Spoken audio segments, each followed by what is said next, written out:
She hadn't smiled since her mother's death, until a poor boy's silly joke made the millionaire's daughter laugh. Emily sat on the wooden bench outside the kindergarten, her little hands folded tightly in her lap as if she were afraid that if she let go, everything inside her would fall apart.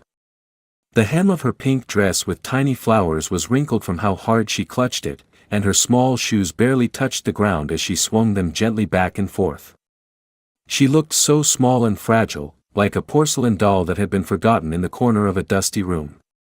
Her golden hair was neatly brushed, but even the sunlight that glinted on it could not bring warmth to her expression. Her big blue eyes, usually a child's window to joy, were dull and heavy, filled with a sorrow that belonged to someone far older than 5 years old. 6 months had passed since her mother's death, but for Emily, it felt as if time had stopped entirely. Days blurred together, the world seemed muted and colorless. She had not laughed since the day she last saw her mother's face, and her once cheerful chatter had been replaced with silence that weighed on everyone around her. Other children avoided her, not out of cruelty but because they did not know how to bridge the invisible wall she had built around herself. To them, she was the sad girl, the one who never played, never smiled, the one who seemed to belong to another, distant world. Her father, Michael, stood nearby, pretending to look at his phone while his eyes remained glued to his daughter. He was a man of presence, tall, broad-shouldered, with dark hair and piercing blue eyes that once made people tremble in boardrooms, but now they softened every time they fell on Emily. He wore his usual light blue suit, immaculately pressed, but it felt more like armor than clothing, something to shield himself from the crushing emptiness of loss. Michael had built empires, turned failing companies into success stories, and carried the weight of thousands of employees' futures on his shoulders, yet nothing had prepared him for the sight of his little girl fading into silence before his eyes. He remembered how different she had been when her mother was alive. Emily had filled every room with laughter. She loved to run into his office, twirling in her dresses and demanding that he put away his papers just to chase her around the desk. He used to think her laughter was background music to his life, something permanent and unshakable, but when his wife died, that laughter vanished, and the silence that followed cut deeper than any business failure ever could. Michael had tried everything he could think of to bring some spark back into Emily's eyes. He bought her dolls, stuffed animals, even a pony. He hired teachers who read her stories and therapists who spoke in soft voices. He took her on trips to the park, held her hand through crowded streets, and promised her anything she wanted, but nothing worked. The toys remained untouched, the pony grazed alone, the books stayed closed. Emily would sit quietly, watching the world move on without her, and Michael, for all his power and wealth, felt helpless in a way that terrified him. That morning was no different. The children spilled into the playground, their laughter echoing through the yard, their colorful clothes bright against the gray sky. Emily sat alone on the bench, her head slightly bowed, her small fingers still clutching the fabric of her dress. No one approached her, though some of the children looked over curiously, whispering to each other before running back into their games. Michael's chest tightened as he watched her, realizing how much she had withdrawn from the world. She was only 5 years old, yet she carried herself like someone who had already lived through a lifetime of grief. As he leaned against the fence, he thought about how unfair it all was. His wife had been the light of their home, the one who knew how to make Emily laugh even when she was in tears. He had been the strong one, the provider, the figure in the background, while his wife was the heart. Without her, Michael was lost, and Emily was drifting further away with every passing day. He felt powerless, something he had never felt in the corporate world, and that helplessness gnawed at him until he wondered if he would ever hear his daughters laugh again. When the bell rang and teachers began calling the children inside, Emily stayed rooted to her bench. She did not move until one of the teachers gently touched her shoulder, urging her along. She obeyed silently, her steps small and reluctant. Michael's gaze followed her until she disappeared into the building, his heart aching with a longing he could not name. He prayed silently, not to restore his old life but simply to hear the sound of his daughter's laughter once more, even for just a second. Michael returned that afternoon earlier than usual, his work phone buzzing endlessly in his pocket, though for once he ignored it. His mind was too heavy with thoughts of Emily. He had watched her shuffle into the building that morning like a small shadow, and the image clung to him all day, haunting him during meetings and in the back seat of his car. By the time he arrived to pick her up, the playground was alive again with children shouting, chasing each other, and filling the air with bursts of joy. It was as though the entire world had color and sound except for the small corner where Emily sat quietly by herself. She was perched at the far edge of the playground, sitting on the grass with her arms wrapped tightly around her knees, staring at the ground as if searching for something invisible there. Michael's chest ached as he approached, but before he could reach her, he noticed a boy walking over. The child's clothes were worn, an oversized gray t-shirt with a faded dinosaur print and blue jeans that looked as though they had belonged to someone older before him. His sneakers were scuffed and mismatched in color, and his hair was a bit messy, but his brown eyes shone with a kind of mischief and warmth. He moved with the confidence of someone who did not care about what others thought, and Michael instantly recognized the contrast between the boy's spirit and Emily's silence. The boy crouched in front of Emily and tapped his chest with his finger where the dinosaur print was stretched. "Look," he said in a voice filled with amusement, "isn't this the funniest dinosaur you've ever seen?" He pushed his belly out slightly, making the dinosaur bend in a ridiculous shape, and then made a silly growl, crossing his eyes until he almost toppled over. Michael froze, standing a short distance away, not wanting to interrupt. He had never seen anyone approach Emily like that, as if her sadness wasn't a wall too high to climb. Emily lifted her gaze slowly, her blue eyes filled with hesitation. At first she looked at him as she did with everyone else, with the same empty stare, as though she were already preparing to retreat back into silence. The boy didn't falter. He put his arms up like a dinosaur, stomped around in circles, and let out another exaggerated growl before suddenly pretending to fall backward onto the grass. A few of the children nearby stopped to watch, some giggling, but Emily sat unmoving, her face unreadable. Then, almost imperceptibly, her lips began to twitch. She lowered her gaze to her knees again as if fighting something deep within herself. The boy noticed, and instead of speaking, he tilted his head, giving her the most ridiculous cross-eyed look he could manage. Emily's small shoulders shook once, a tiny sound escaping her throat like a broken sigh. But it wasn't a sigh, it was the fragile start of laughter. She tried to cover her mouth, as if ashamed of the sound, but then another giggle slipped through, and suddenly, like water breaking through a dam, she was laughing. It was quiet at first, unsteady and foreign, but within seconds it grew into the kind of sweet, unguarded laughter that children are meant to have. The other children looked in astonishment, whispering to each other because none of them had ever seen Emily laugh. The boy, pleased with himself, simply grinned and flopped onto the grass beside her, proud that his silly dinosaur had done the impossible. Michael felt his breath catch in his throat. He had not heard that sound in months, not since his wife's last day. His eyes stung, and before he knew it, he was moving toward them. Dropping down onto one knee beside Emily, he gently touched her arm and whispered with disbelief, "You're laughing? How is this possible?" His voice cracked, and for the first time in a long while, Emily turned to him with a softness in her face he thought was lost forever. She pointed shyly at the boy and murmured, "He showed me a funny dinosaur." Michael looked at the boy, and their eyes met for a fleeting moment. The CEO, a man used to commanding entire rooms of executives, felt speechless before this child in a worn t-shirt who had achieved what money and power never could. In that instant, Michael knew something extraordinary had begun, though he could not yet understand just how much this moment would change all of their lives. The ride home that evening was unlike any Michael had experienced in months. Emily sat in the back seat, her small hands still holding the hem of her pink dress, but her face was different now. She wasn't smiling broadly, nor was she speaking much, but every so often a tiny spark would flicker in her expression, a faint trace of the laughter that had burst out of her in the playground. Michael kept glancing at her through the rearview mirror, almost afraid that if he blinked, it would vanish.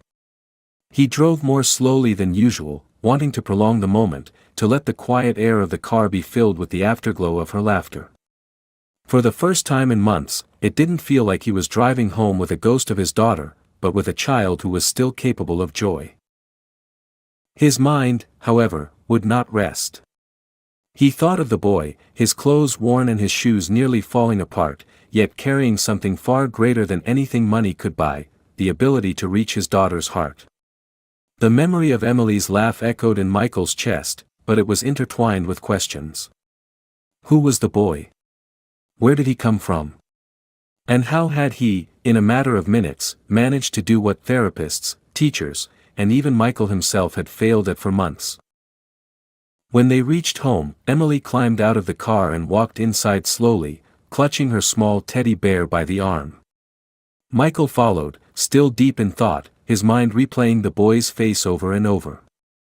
At dinner, Emily was quiet again, but she ate more than she usually did, and her gaze was less distant.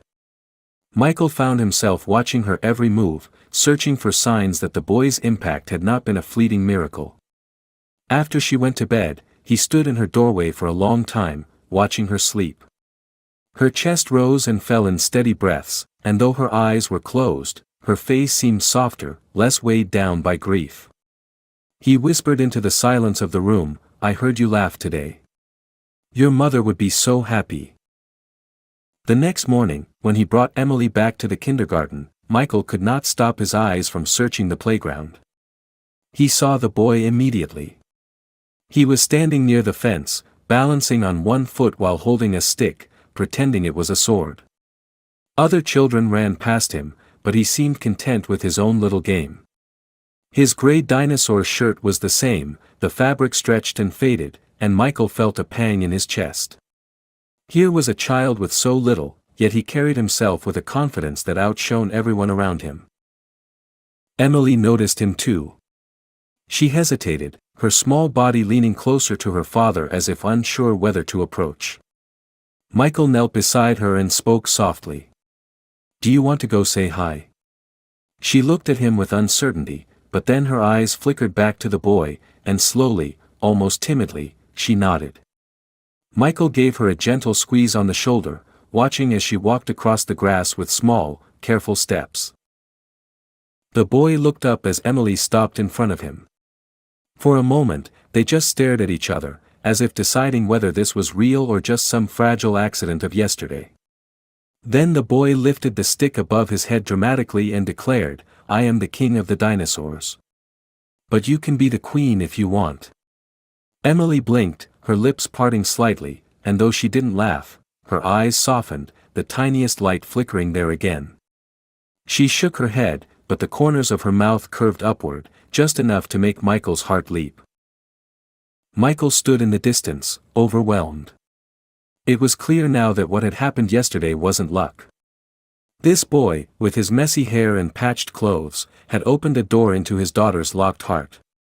Michael felt something shift inside him, something he hadn't allowed himself to feel in months: hope.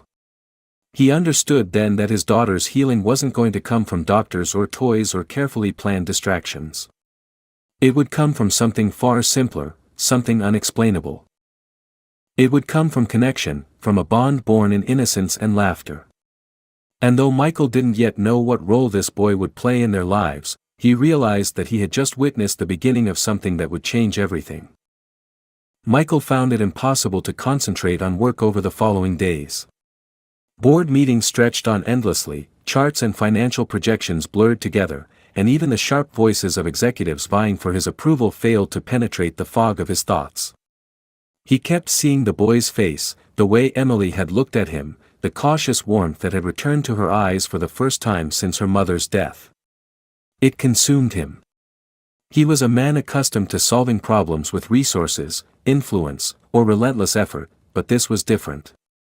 He had poured everything into helping Emily heal: therapy sessions with the most recommended child psychologists, tutors trained to work with grieving children, endless reassurances whispered into her ear at night, and yet none of it had drawn out her laughter. A boy from nowhere, wearing a worn-out dinosaur shirt, had done it in seconds. That evening, Michael sat in his office at home long after Emily had gone to bed. The house was quiet, the silence broken only by the faint ticking of the grandfather clock in the hall. On his desk lay a small framed photograph of his late wife holding Emily in her arms, their faces glowing with happiness. He touched the edge of the frame with trembling fingers and whispered to the still air. She laughed again. "Can you believe it? She really laughed." His voice cracked, and he leaned back in his chair, closing his eyes. He felt torn, grateful beyond words, but also unsettled. How had he, with all his wealth and power, been unable to give his daughter what this boy had provided effortlessly? The next day, determined to understand more, he lingered at the kindergarten after dropping Emily off. He stood outside the fence, pretending to scroll through his phone, but his eyes were fixed on the children. Emily stayed close to the wall at first, holding her small teddy bear, while the boy darted around, gathering sticks and rocks, inventing games that drew in other children. It was obvious that he was not the most popular kid. Some of the wealthier children looked at him with disdain, whispering and giggling at his worn shoes and faded clothes. But he didn't seem to care, and there was a freedom in that which fascinated Michael. Then Emily moved closer to him. The boy noticed, grinned, and waved her over without hesitation. Soon, the two were sitting side by side, drawing shapes in the dirt with sticks. Michael felt something tighten in his chest. It wasn't just that Emily was engaging, she was choosing to. When Emily came home that afternoon, her mood was lighter. She sat at the dinner table and spoke in a soft voice about how the boy had made a joke about dinosaurs eating broccoli, which made her giggle again. Michael nearly dropped his fork hearing her speak about someone other than her mother for the first time in so long. He asked casually, "What's his name?" Emily looked up from her plate and answered, "Daniel." She said it with a gentleness that made Michael's throat ache, as if the boy's name already carried weight in her heart. Over the next week, Michael watched a transformation begin. Emily started waking up with less reluctance, sometimes even with a quiet hum on her lips. She still had her moments of silence, her lingering grief, but there was color returning to her life, a softness that hadn't been there before. Michael felt both relieved and unsettled, as though life was pushing him into uncharted waters. He knew he needed to learn more about Daniel, not only out of gratitude but also out of curiosity. Who was this boy who had managed to unlock a part of Emily he thought was lost forever? And why did Michael feel that something far bigger than coincidence had brought them together? Late one evening, after Emily had fallen asleep, Michael stood by her doorway, watching her peaceful face illuminated by the soft glow of her nightlight. He whispered, "If this boy is the reason you're smiling again, then I have to know why. I have to understand." For the first time in months, he felt a surge of determination that wasn't tied to profit margins or corporate battles but to something far more fragile and important. He would find out who Daniel was, and somehow, he would repay what the boy had unknowingly given him. What Michael didn't realize was that his search for answers would unravel far more than he expected, exposing truths about Daniel, about himself, and about the world he had built around Emily since her mother's death. Michael began his quiet investigation with a careful approach. He didn't want to alarm Emily, nor did he want to make the boy feel as though he was being examined under a microscope, but his mind refused to rest. He arranged his schedule to allow him to drop Emily off later and pick her up earlier, always observing Daniel from a distance. What struck him most was the boy's resilience. While other children had parents who picked them up in expensive cars, Daniel often waited until the very end, sitting patiently on the curb with his battered backpack resting against his knees. Sometimes a woman would arrive in a small, rusted sedan that coughed as it pulled up, and Daniel would run to her, his smile so bright that it disguised the exhaustion on her face. Michael's sharp eyes caught every detail, the woman's faded uniform, her tired posture, the way Daniel took her hand as if he were the one giving her strength instead of the other way around. Michael's curiosity deepened when he noticed that Daniel rarely had snacks during breaks, often pretending he wasn't hungry while the other children unwrapped colorful packages of food. Instead, he would make Emily laugh by inventing stories about the shapes of clouds or pretending that the playground equipment was part of a dinosaur kingdom. It wasn't the food or the toys that mattered to him, it was imagination, joy, and connection. Watching the boy stirred something in Michael, a reminder of his own childhood before success and wealth consumed his days. One evening, after Emily had gone to bed, Michael called one of his trusted assistants and asked discreetly for information. He didn't want to invade the boy's life harshly, but he needed to know more about the circumstances surrounding Daniel. Within a day, the reports arrived. Michael read them late at night in his study, and the more he learned, the more conflicted he felt. Daniel's father had left years ago, leaving his mother to raise him alone. She worked 2 jobs, mostly night shifts at a local diner and cleaning offices in the early mornings, barely scraping together enough to keep a roof over their heads. They lived in a small apartment in a struggling neighborhood, and though bills were often late, the woman had somehow managed to keep Daniel in school. There were no complaints of neglect, only whispers of admiration from neighbors about how much love the boy carried for his mother and how determined he was to protect her. Michael sat in silence after finishing the report. He stared at the stack of papers, his mind churning. The contrast between Emily's world and Daniel's was impossible to ignore. His daughter lived in a house filled with every comfort imaginable, yet she had been locked away in her grief, unreachable despite all the resources surrounding her. Daniel, who had so little, radiated warmth and resilience powerful enough to touch a girl drowning in sorrow. Michael felt humbled, even unsettled, as if the foundation of his own beliefs was being challenged. The next day, when he arrived early at the kindergarten, he found Daniel sitting alone by the sandbox, humming softly while drawing in the dirt with a stick. Emily had gone inside to collect her things, leaving Michael with a rare moment to approach. He crouched down beside the boy, his tailored suit looking out of place in the dusty playground. Daniel glanced up at him with wide brown eyes, curious but not afraid. Michael hesitated, then asked gently, "You made my daughter laugh the other day. Do you know how special that is?" The boy tilted his head, as though unsure how to respond, then gave a small shrug. She looked sad. "I just wanted her to smile. My mom says sometimes people just need to know they're not alone." Michael felt a lump rise in his throat at the simplicity of the answer. He realized that this boy was not trying to impress anyone, nor was he aware of the weight of what he had done. His kindness was natural, instinctive, born out of love and hardship. Michael reached into his pocket and pulled out his business card, intending to hand it over, but he stopped. This wasn't the time. The boy didn't need to be treated like a project or a charity case. He needed to be respected for who he was, for the quiet strength he carried. Michael placed the card back in his pocket and instead said, "You're a remarkable kid, Daniel. Don't ever forget that." Later that evening, when Michael tucked Emily into bed, she whispered sleepily, "Daddy, Daniel is funny. He makes me feel, not so sad." The words pierced his heart, raw and honest, and he leaned down to kiss her forehead, his voice trembling as he replied, "I know, sweetheart. He's a good friend." He left her room with a heaviness that was different from grief. It was the weight of realization, the growing awareness that perhaps fate had brought Daniel into their lives for a reason far beyond what he could yet comprehend.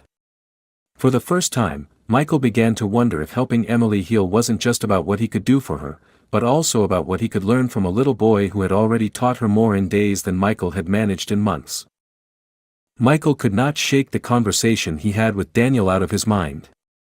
The boy's words echoed with a simplicity that felt more profound than anything the countless therapists or consultants had ever offered him. That night he lay awake in bed, staring at the ceiling, thinking about his late wife. She had been the one who had taught him that love and presence mattered more than any material thing, and yet, after her death, he had drowned himself in work and hired help instead of listening to that lesson.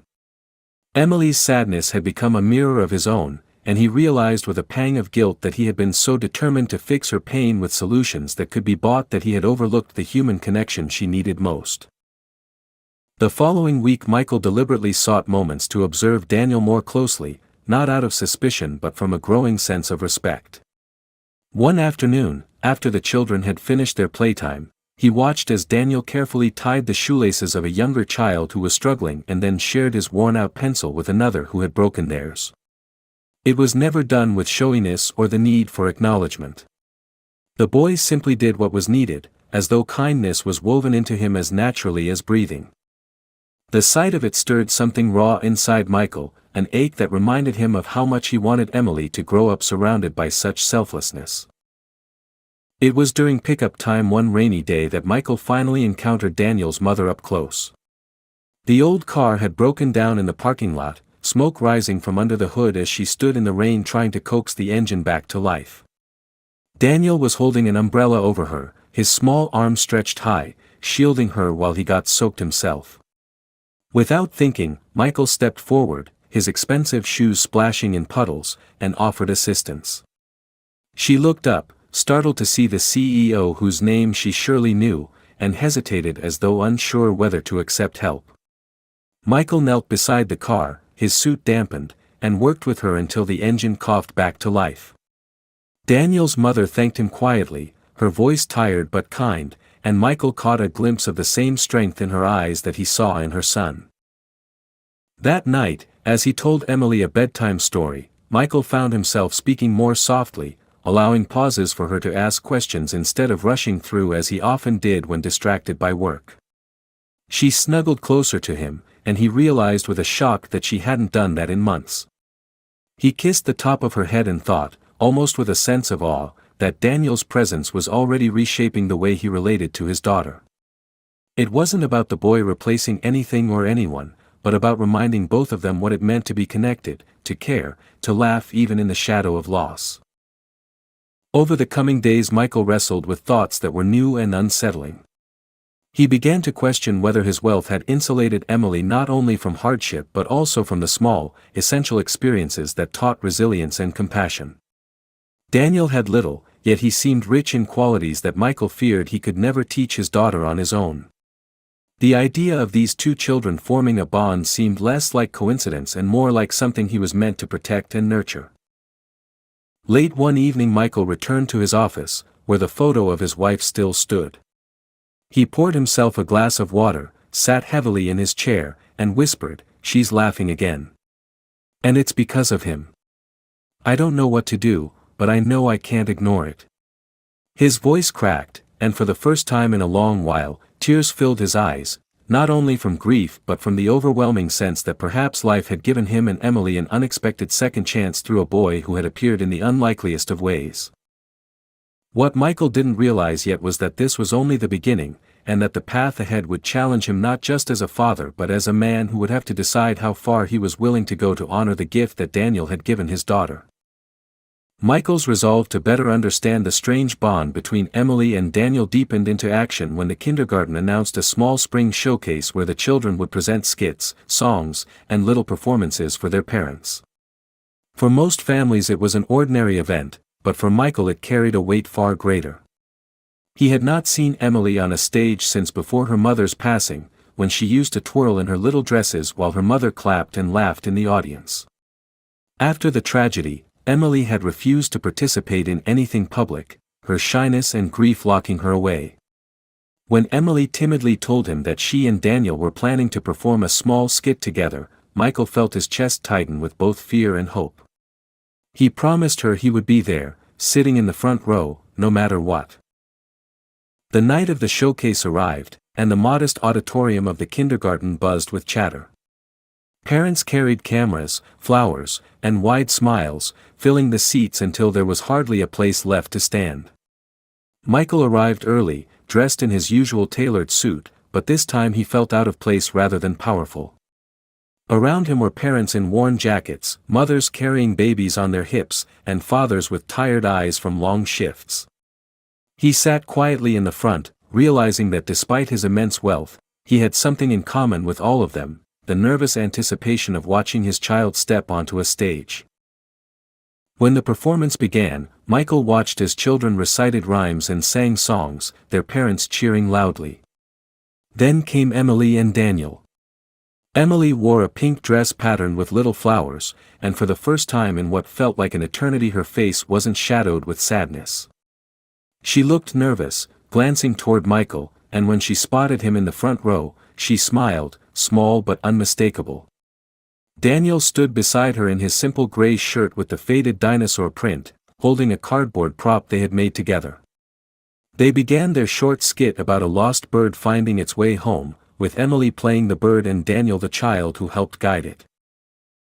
At first her voice trembled, but Daniel whispered something that the audience couldn't hear, and suddenly she laughed, a clear sound that carried across the room. The children continued their performance, and Emily grew more confident with every line, while Daniel's steady presence anchored her. When they finished, the audience applauded warmly, but Michael barely heard it. He was too focused on his daughter, who was laughing and clapping her hands with Daniel as though the shadows that had haunted her had finally lifted. Tears pricked Michael's eyes, and he wasn't the only one. He noticed Daniel's mother in the back, clapping with pride, her tired face glowing with love for her son.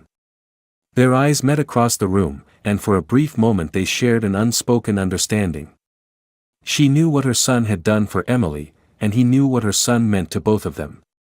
It was as if the two families, separated by class and circumstance, had collided in a way neither could have predicted but both silently acknowledged. After the show, children spilled into the hallways, hugging their parents and eating cookies set out on plastic plates. Emily ran to Michael, her cheeks flushed with excitement, and said breathlessly, "Daddy, did you see? Daniel made me brave." She wrapped her arms around his waist, and Michael knelt to hold her close, his heart swelling with gratitude and something else he couldn't yet name. He whispered, "I saw, sweetheart. You were wonderful." Emily then darted back to Daniel, tugging him over to Michael and saying proudly, "Daddy, this is my best friend." Michael extended his hand to the boy, but Daniel shook his head with a grin and gave him a small wave instead, unbothered by formality. Michael laughed softly, realizing the boy's strength came not from trying to fit into anyone's world but from remaining fully himself. As he watched Emily and Daniel run off to share cookies, Michael felt an overwhelming mix of awe and humility. He had built empires, signed deals worth billions, and commanded boardrooms, yet none of those victories compared to the sight of his daughter laughing freely because of a boy who had nothing but his heart to give. That night, as Michael tucked Emily into bed, she whispered drowsily, "Daddy, I think Mommy would have liked Daniel." The words pierced him, not with pain but with a deep, healing truth. He stroked her hair gently, his voice low as he said, "I think she would have loved him, too." Long after she fell asleep, Michael sat in the quiet of her room, watching her chest rise and fall, his thoughts returning again and again to Daniel. The boy wasn't just Emily's friend. He was becoming the reason Michael began to see the world, and his daughter, through a new lens, one that carried both hope and responsibility. Weeks passed after the showcase, and life began to take on a rhythm that felt almost unfamiliar in its warmth. Emily laughed more often now, sometimes at Daniel's silly jokes, sometimes just at the small joys of being a child again, and each time Michael would watch with a mixture of gratitude and disbelief. He often found himself lingering at the kindergarten longer than before, talking with Daniel's mother while the children played, and through those conversations he began to understand the weight she carried every day. She worked long hours at a diner, lived paycheck to paycheck, and yet managed to raise a boy who was braver and kinder than most adults Michael knew. He was humbled by her strength, and quietly ashamed of how long he had believed that wealth alone could protect his daughter from pain.